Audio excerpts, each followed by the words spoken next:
What is going on, my YouTube family? Welcome to today's video. Today I'm going to be doing a sit-down talk with you, talking all about digestion and how to optimize your digestion and get the best digestion possible. I am not here to brag, but I have come a very long way with my own digestion. I actually have GERD, which is gastroesophageal reflux disease. If you guys don't know what that is, it basically means that I have constant acid reflux. And before I knew really what that was or what triggered it, I literally used to walk around all the time like the heartburn commercial, just with acid coming back up my throat. And I felt like I couldn't eat anything without extreme discomfort. So I came from that like every single day, multiple times a day, all day, to not having very many issues. Don't get me wrong, I still have some days where it gets upset, but I know what I'm doing and I know what usually triggers it. So I wanted to make this video for you guys just to help anybody that has a super sensitive digestive system. If you're constantly struggling with bloating, or you just don't really know what's going wrong, but something always feels off, you have a hard time digesting your food, maybe this video is going to help you. So it's not going to be too long. These are just my best tips. So we're just gonna get right into it with the first thing that I see often wrong is that people have coffee on an empty stomach. This is the worst thing that you could put in your stomach when you just wake up. It is extremely acidic and so hard on your stomach lining. I actually could cringe. It just sounds so awful. This is one of the ways that I actually got an ulcer before, when I used to drink black coffee, and it used to be the first thing that I had when I woke up as well. Not a good idea. Ulcers are really, really painful. So the thing that I like to do is actually wake up, have some water. I'll even have my 1UP Nutrition greens drink. I have talked to you guys about this so many times before, and this is just something that I love to put in my stomach to coat it. It has 3 billion probiotics, and I feel like my stomach is thanking me when I put this in it first. I always say greens before coffee. So even if you're just having water and lemon, if you're having some tea, if you're having a green smoothie, even a smoothie, like eating your breakfast before you have coffee, that is a really good idea. You can also use, if you just want to drink your coffee, if you are adamant on that, you can also use some milks just to kind of water it down a little bit so it's not as acidic on your stomach. But I definitely would not recommend having your coffee on an empty stomach if you have sensitive digestive system. Next up, something that people often don't know could be bothering their stomach is artificial sweeteners. So if you're going to Starbucks and getting sugar-free syrups, that has aspartame or sucralose in it. Sucralose is actually really, really bad for the gut. So I like to have mine sparingly. I know some of the things that I do have sucralose in it, but I don't have them every day, that's for sure. It's more of like a one-off treat type of thing.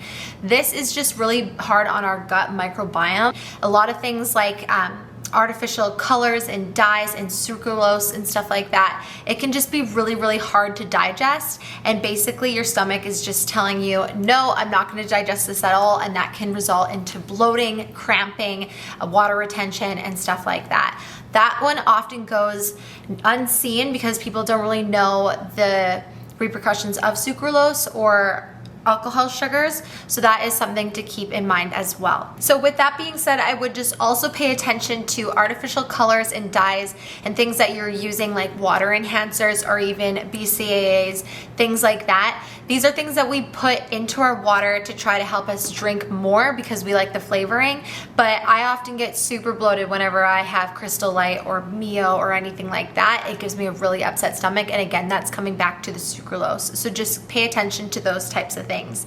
The more natural, the better. So if you want sweetener in your coffee and stuff like that, I think that it is best to have stevia. I also like to pay attention to the ingredients in stevia as well, making sure that there is no alcohol sugars in that, because again, alcohol sugars are just really hard to digest in the body.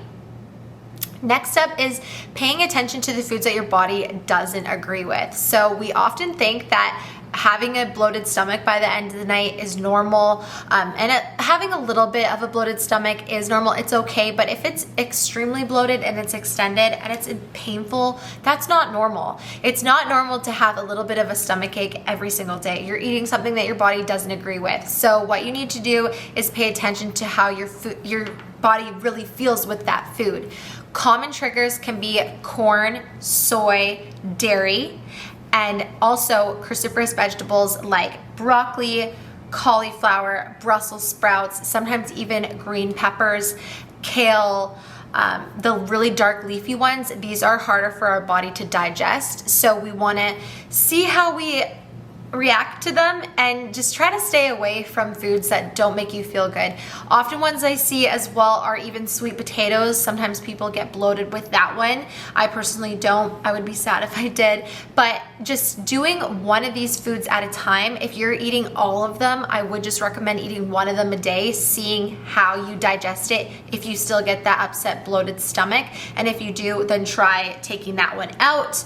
You don't need to take them all out at the same time, but just trying to narrow it down instead of having everything at once, trying to narrow it down as to what it is, that you can just get rid of one thing and have it make the world of a difference.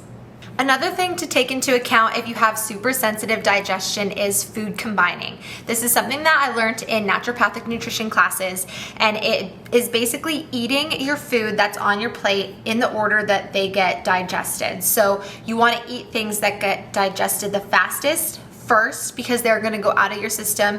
They're going to be the easiest to break down and get digested. And then the things that are going to take longer to get digested, you want to eat it last, so that it's not basically sitting at the bottom of your stomach while you're eating the things that are easy to digest and they're on top, and it's taking a lot longer to work its way through your body. So things that get easily digested are vegetables and fruits. Technically, you always want to have just the fruit alone because it gets digested the fastest. So don't mix like peanut butter with your banana, for example. I know that's a hard one. I didn't make up the rules, but it's actually true. Don't mix your fats with your fruits because it will slow down digestion and do exactly that. Like the fruit gets digested, the fat doesn't, so it's going to slow everything down as a whole.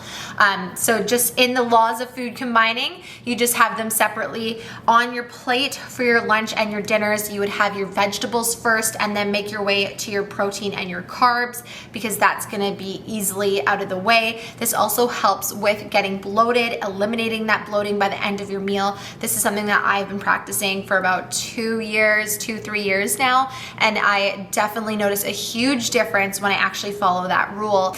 Now, things like avocado or like your fats, again, you can have your, say, salmon or ground beef on your plate and have your rice or your sweet potato and your veggies. You would eat your vegetables first. Now, if you're going to add avocado to it, it is in the laws of food combining best to have it on its own, or in the morning just have that fatty thing, because it's going to satiate you longer, and then you eat the other things throughout the day, if that makes sense. Now, I know that food combining can be very finicky. A lot of people feel like it's a lot of work, and it can be. I would say the biggest thing that I have taken away from food combining is the vegetables first, and that really has helped me. So at least try that, and if that doesn't help, then maybe look more seriously into it. It really just depends on how severe your indigestion is. Another one is dairy. People often don't know that dairy is hard to digest. Not everybody actually can digest dairy, and we're the only mammals that continue to incorporate dairy into our diets after we are grown and not, relying on our mothers for food. So dairy can be a really difficult one. It can also show up in other ways other than just bloating and gas. It can show up on your skin, lots of acne. This is one of the things that I often ask my clients, let's try to eliminate it if they struggle with their skin. I look at what they're having, if it's dairy, if they're having peanuts or something like that, like a moldy nut that for me even does contribute to acne, or it's just a little bit harder to digest, so it comes out in a different way. Those are two things that I do look at, but dairy is a big one. A lot of people are lactose intolerant and they don't know because they have it every single day. So if you are lactose intolerant, there are things that you can take like lactase or Lactaid, and you could take that before you eat those things if you absolutely love them. But once you know how good your body functions when it's not bloated or slowing you down, down. Even when you're bloated and you feel really full, it's also going to slow down your cognitive awareness. It's going to affect your brain fog, how clearly you can think. When you get your digestion and your gut all figured out, you're going to feel so good. And trust me, it is worth eliminating things that you love. I know people love cheese, but this is just an example. It might not be you, but a lot of people do struggle with dairy. So that is one to look out for, as well as soy and corn. A lot of people rely on fasting for digestive benefits.